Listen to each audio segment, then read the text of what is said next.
I chose to do my project on early onset Alzheimer's, and the reason I chose that is because 2 years ago, this past January, my dad was actually diagnosed with early onset, and it was one of the hardest days of my life.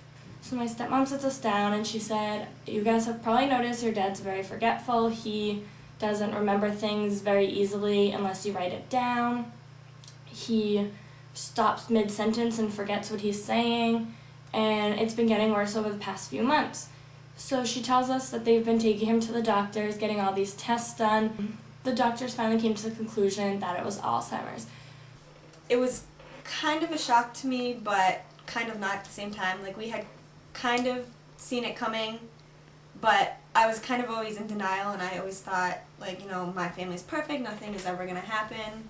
So I almost didn't want to believe it when I first found out.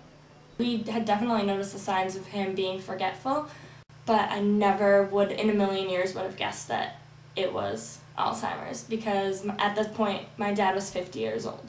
We did see some signs before.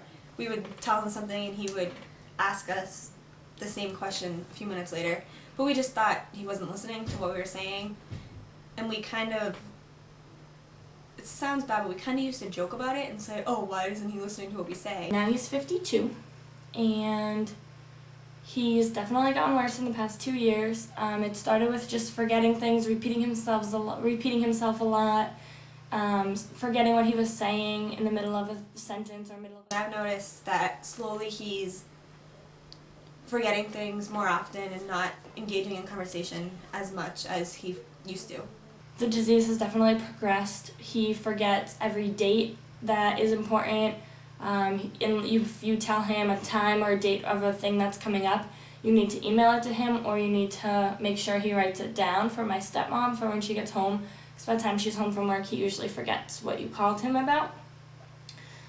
There's times I call him on the phone and he has no idea if it's me or my sister. He will ask me a million times how my day's going or how school's going, and just ask me the same questions over and over again. And his short-term memory is just basically gone. You can tell him something and 2 minutes later he'll forget it. But he also has good days. Most days are bad, some days are good. You really have no idea. There's days I call him and he'll tell me what he had for breakfast and what him and Patty, my stepmom, did over the weekend, and that he saw some old friends from high school, or that he went out with my uncle, and there's days where he can tell you every little detail of his day, and there's other days you call him and it takes him 2 or 3 minutes to even recognize your voice and know who you are. He knows who I am, he knows who my sister is, he knows who my stepmom is. He hasn't gotten to the point yet where he forgets our faces or doesn't know who we are, but he gets us confused when we call him unless we say, "Oh, hi Dad, it's Adrian," or "Hi Dad, it's Jess." So it fluctuates. The bad days are definitely getting more frequent, which is really hard, and it's hard also because I only see him every 2 to 3 months because I'm at school most of the time. So I see him having a good day, then I don't see him for 3 months, and then if he's having a bad day, I definitely see the progression, and it seems like it's happening way faster than it really is because of the huge gaps. That he had to leave his job a few months early. He was diagnosed in January, and less than a month later, he made the decision, along with my stepmom, to retire. Early, obviously. He retired at the age of 50. So he was retired on long-term disability, so he still receives benefits and pension and all that from his company, but he is out of work. So that's obviously been a huge financial burden on my family. My stepmom is the sole provider. She is also the sole caregiver for my dad. She does so much for him. She's an absolutely wonderful and amazing person. My whole family is really, really lucky to have her. And I honestly don't know what my dad or my whole family would do without her, because my sister works full-time and we don't live with him. I'm at school most of the time, so we really rely on her to take care of my dad. So she's still working. She works longer hours than she did before because she brings in all the income for them now. And she still maintains care of my dad. She leaves him to-do lists before she goes to work every day of different things he can do or should do, different chores, or just even fun activities sometimes, or feeding the cats. Just a list of something to keep him busy throughout the day. She also will leave him step-by-step directions of how to cook. So even a microwavable meal that he just has to throw in the microwave and cook for a couple minutes, she needs to leave him directions on how to do it, including things like opening the box before he puts it in. And she has to really do step-by-step directions and be really clear and thorough, or he might miss it. So they both also attend support groups pretty regularly, and that's been an awesome resource for them. It's run through the Alzheimer's Association, and it's designed specifically for people with early onset Alzheimer's and their caregivers. So they go together, they all talk together with the other people, and they actually have met a lot of friends through that, which has been really beneficial for both of them because they are finally meeting other people who know exactly what they're going through no matter what, and they can turn to them.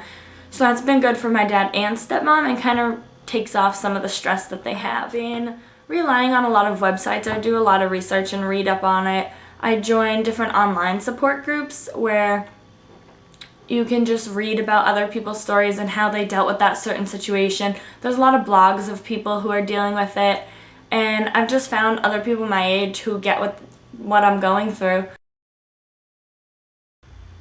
My dad has a really good support system. His family's great. He's one of 4 siblings.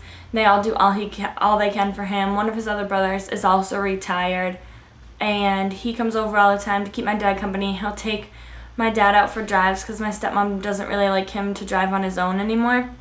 So my uncle will come pick him up, run errands with him, go out to lunch, go for a couple drinks, just hang out and get my dad out of the house because not working, he gets really bored, and there's only so much you can do in a house by yourself all day, every day, year round. The downside, he's also lost a few friends to this whole thing.